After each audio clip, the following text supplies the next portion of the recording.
আস্থাহীনতার কথা বলতে গেলে আমাকে প্রথমে বলতে হবে যে বিগত কিছুদিন আগে যে ঘটনাগুলো ঘটেছে আপনি কেন সারা বাংলাদেশ জানে যে ঢাকা মেডিকেল শহর সব মেডিকেলগুলো বড় বড় মেডিকেলগুলো বলেন বা ক্লিনিক বলেন তারা কিন্তু ইমার্জেন্সি ক্যাজুয়ালিটিতে হিউজ পরিমাণ সাপোর্ট দিয়েছে, হিউজ, যেটা আসলে বলে শেষ করা যাবে না। একসাথে হ্যাঁ, এমনও হয়েছে যে আমার স্টুডেন্ট ফাইনাল ইয়ারের স্টুডেন্ট সেও কিন্তু আসতেছে জাস্ট যে এই ভাইগুলা বা বোনগুলা সাপোর্ট দেওয়ার জন্য, যে আমরা পারতেছি না, আমাদের সংকল্প ছিল ছোট, আমাদের বেশি ম্যান পাওয়ার ছিল না, দ্যাটস ওয়াই তারাও ছিল। ইভেন আমরা অনেক ক্যাম্প করছি, যেমন শাহবাগে ছিল, যাত্রাবাড়ি ছিল, এরকম ঢাকাতে সারা সব জায়গায় করেছি। তো তখন কিন্তু জনগণের আস্থাটা ছিল আমাদের উপরে, এই ছাত্র আন্দোলনে যারা ছিল তাদেরও কিন্তু আমাদের উপর আস্থা ছিল, আমরা করেছি। কিন্তু গুটি কিছু মানুষজন কিন্তু আমাদের সেই চিকিৎসাটা সম্পন্ন করতে দেয়নি। আমরা আবার দেখেছি যে কিছু মানে হাসপাতাল বৈষম্য বিরোধী ছাত্র আন্দোলনে যারা আহত হচ্ছে তাদেরকে চিকিৎসা দেয়, হ্যাঁ, রিফিউজ করে দিয়েছে। ইভেন এটাও দেখেছি, মানে চিত্রটাও আমরা দেখেছি।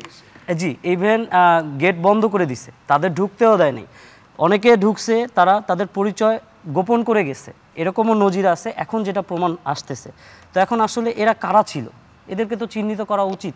এবং আমি মনে করি আমি মনে করি আমি একজন চিকিৎসক, আমার জন্ম হয়েছে মানুষকে সেবা দেওয়ার জন্য। মানে তারা চিকিৎসক ছিল না, তারা রাজনৈতিক কর্মী ছিল। জি, ডেফিনেটলি। তো সে যদি চিকিৎসকই হয়ে থাকে তাহলে সে কেন চিকিৎসা দিবে না ওই মোমেন্টে? তো এইটা একটা বিরাট ভূমিকা রাখে আস্থাহীনতার কারণে। আর একটা জিনিস যেটা, যে ওই যে তারেক ভাই আমাকে বললো যে স্বাস্থ্য পুলিশের একটা ব্যবস্থা, তো নিরাপত্তার আমি যদি আমার কর্মস্থানে আমি নিরাপত্তা না পাই, আমি কেন চিকিৎসা দিতে যাব? এই যে আজকে দেশে যে শাটডাউনের কথা বলছে আমার ডাক্তার ভাইরা বোনেরা, এখন একটা জিনিস চিন্তা করবেন, শাটডাউন মানে যে শাটডাউন তা কিন্তু না। নিজের বিবেক থেকেও কিন্তু কিছু কিছু ডাক্তার ভাই বোনেরা ইনডোরে চিকিৎসা করছে। আমি এটা হলফনামা দিয়ে বলতে পারবো, কারণ তার মানবিকতা আছে তার ভিতরে, যে আমি কিভাবে আমার ওয়ার্ডের পেশেন্টটাকে ফেলে চলে যাই। করে নাই যে তা না, করেছে, বাট সেটা সংখ্যাটা কম। এটা কেন? জাস্ট বোঝানোর জন্য যে আমাকে নিরাপত্তাটা দেন। আপনি হসপিটালে ঢুকে আমাকে মারতেছেন, কেন মারতেছেন ভাই? আমি তো আপনাদের থেকে আলাদা কেউ না।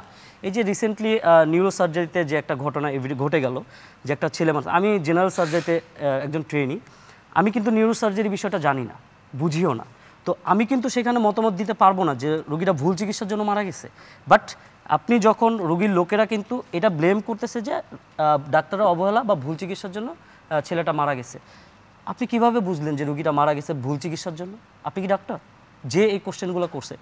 এইগুলা যখন আবার মিডিয়াতে প্রচার হচ্ছে, নেগেটিভ একটা ইম্প্যাক্ট তৈরি হচ্ছে মানুষের ভিতরে, দেন তারা কি মনে করতেছে যে না, ডাক্তারের কাছে ডাক্তার আর পেশেন্টের সম্পর্কটা তখন অলরেডি কিন্তু থমকে যাচ্ছে, ব্যালেন্স হচ্ছে না, তাদের সাথে বন্ধুত্বপূর্ণ সম্পর্ক হচ্ছে না। এগুলো অনেক টেকনিক্যাল কিছু কারণ থাকে। তো এই জিনিসটার জন্য যেমন প্রস্তাব আছে যে আমাদের যে স্বাস্থ্য পুলিশ ব্যবস্থা করা।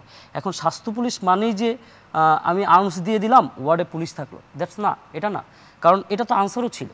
তো আমার কাছে যেটা মনে হয়, আপনি এটা করতে পারেন যে একটা নির্দিষ্ট একটা স্থান, সেটা হসপিটালের ভিতরেই হবে, 2টা রুম থাকবে, একটা স্বাস্থ্য পুলিশের একটা ওসি থাকবে যে শুধু হসপিটাল নিয়েই কাজ করবে, এবং আরেকটা সেল থাকবে, যারা অপরাধী আছে তাদেরকে আপনি ওই সেলেই ঢুকান, ওখান থেকে আপনি থানা থেকে যোগাযোগ করেন, দেন আপনি হ্যান্ড ওভার করেন।